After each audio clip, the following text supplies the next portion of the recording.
I would like to move that we issue subpoena to these government officials to require their presence in the next hearing. Kung meron ka pang gaganaping hearing, dapat masabpina ito sila para magkaalaman. Klaruhin natin ito.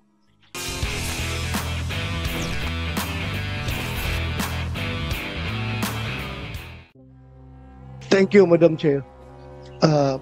What we have right now in front of us are empty chairs.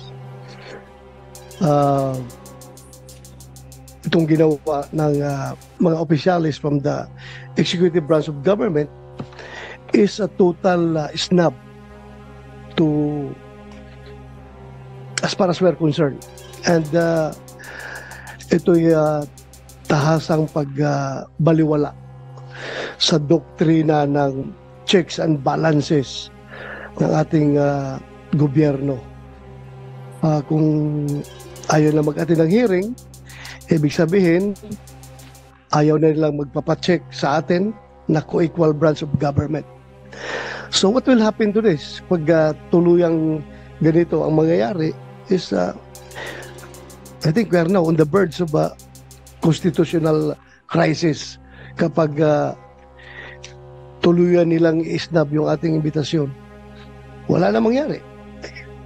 Wala na respetuhan ito sa isang kapwa co-equal branch of government. So, Madam Chair, I would like to move that we issue subpoena to these government officials to require their presence in the next hearing.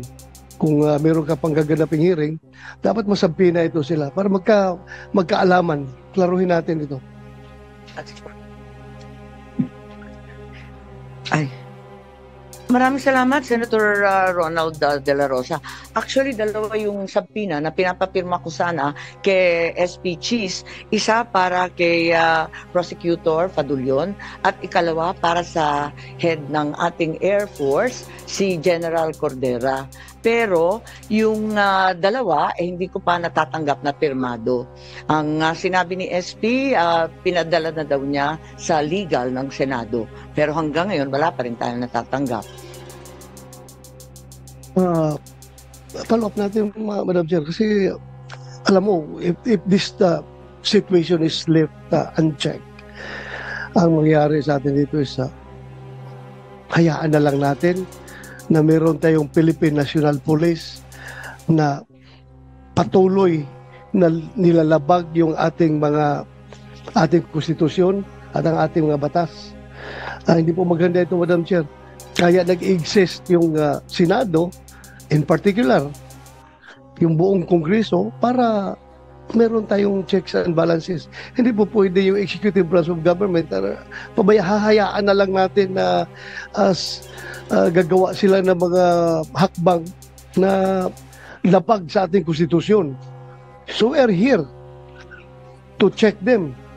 So kung hindi sila magpapacheck, isnab sila ng isnab sa atin, then magkakaroon tayo ng constitutional crisis dito, Madam Chair. Ayon po ako sa inyo at talagang hindi tama itong pangkalahatang sinasabi. Lahat na lang executive privilege, lahat na lang sub judice. Alam naman natin, hindi naman tayo lihis at alam naman natin na napaklaro ng Nery versus Senate, yung Ermita case, kaliwaliwanag na kinakailangan na talagang malapit sa Pangulo, ang impormasyon hindi makukuha sa iba, hindi naman ito magiging panganib para sa lipunan, kaya't paano po ito naging executive privilege, alam na po natin yan, at hindi naman tayo nakikialam dun sa bagay-bagay na sinaloob ng mga kaso at asunto sa Korte Suprema. Kaya ang palagay ko, dadami po ang sampina na hihilingin natin sa ating Senate President.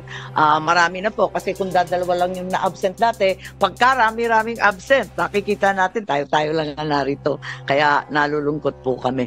Katulad nung nakarang hearing, ang pag-uusapan po natin ngayon, ito yung sa Committee on Foreign Relations po, i-discuss natin ang clarification of the involvement and the roles of the ICC, the Interpol, and the various government agencies in the arrest of former President Rodrigo Roa Duterte, confirmation that measures were taken to ensure that the rights of the former president under domestic laws and relevant treaties were properly protected, and lastly, that such other matters that may aid the committee in crafting necessary legislation on the coordination between Philippine authorities and international tribunals and law enforcement organizations. And I would like, therefore, to invite and at this juncture make an opening statement or invite Senator Bato and Senator Go to make their statements quickly thereafter. Ang akin lamang, ang katotohanan ay parang anino. Kahit saan ka tumakbo, palaging nasa likod mo. Ang katotohanan ay parang anino. Wala itong walang liwanag kung walang magpapaliwanag. Secrecy na ba? Hindi na transparency. Ang pag-iwas sa katotohanan ay parang utang na may interes. Habang hindi binabayaran, lalong lalaki ang atraso. Maari mong iwasan ang pagharap ngayon sa araw na ito, pero darating din ang araw ng paniningil. Natanggap ko ang email noong March 31, ang opisyal na liham sa tanggapan ng Executive Secretary Lucas Bersamin na nagsasaad na ang mga miyembro ng gabinete at iba pang mga opisyal ay hindi makikilahok sa Senate hearing ngayong araw. At ang sabi nila, sapat na raw ang sinagot nila noong March 20 at kumpleto at mahusay ang binahagi na impormasyon patungkol sa pagkakaaresto ng dating Pangulo.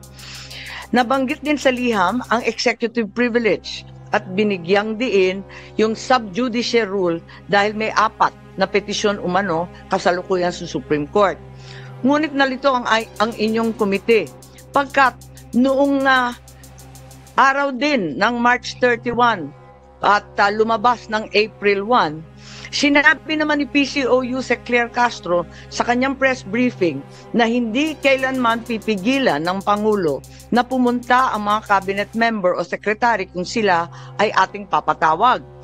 Nag-April Fools nga ba sila? Nalito talaga kami. Biglang tugon sa sulat, bilang tugon sa sulat ng ating ES, una ang kanyang tinukoy na comprehensive findings. This was the letter, this was mentioned in the letter, but my findings were very clearly preliminary findings, which is the reason for the second hearing. Marami pang mga tanong na nangangailangan ng sagot at napakarami nating mamayan na nagpadala ng iba't ibang dokumento, impormasyon at ebidensya. That pagkakataon sana ang hearing na ito para magpaliwanag ang ating mga cabinet members sa taong bayan. Sa usapin namin ng subjudice, alam natin at alam higit sa lahat ng ating dating Chief Justice na ang Korte Suprema na mismo ang nagsabi na hindi ito nalalabag kapag Senate inquiry in aid of legislation. Hindi ito saklaw ng karaniwang subjudice na nagbabawal isa publiko ang mga bagay na liniliti sa Korte. Mahalaga ang legislative inquiry sa paghubog at pagpapatatag ng ating mga batas. Panguli, nirerespeto ko ang doktrina ng executive privilege. Pero pakatandaan natin, hindi ito pwedeng gamitin bilang blanket shield, pangkalahatang pantago para ilagan ang tanong at umiwas sa paanyaya ng Senado. Itong landmark case na kabisado naman natin, Senate versus Ermita, nagtakda ng saklaw ng executive privilege. Nagsasaad na bagamat pwedeng gamitin ng ehekutibo ang pribilehyo niya na mga investigasyon ginagawa sa Congress, maaari rin mapasawalang bisa kung ang impormasyon hinihingi ay mahalaga sa tungkulin ng Kongreso sa paggawa ng batas o pagsagawa ng aming oversight function. May sikat na kasabihan, Hidden truths are unspoken lies. Ang katotohanang tinatago ay kasinungalingan din. At mukhang ganun ang nangyayari ngayon sa pagtatago ng katotohanan gamit ang executive privilege at sub judice, nagmimistula tuloy na may cover up sa mga nangyayari. Ngayon, inaanyayahan ko si Senator Bato at si Senator Go na mag-preliminary statement din po.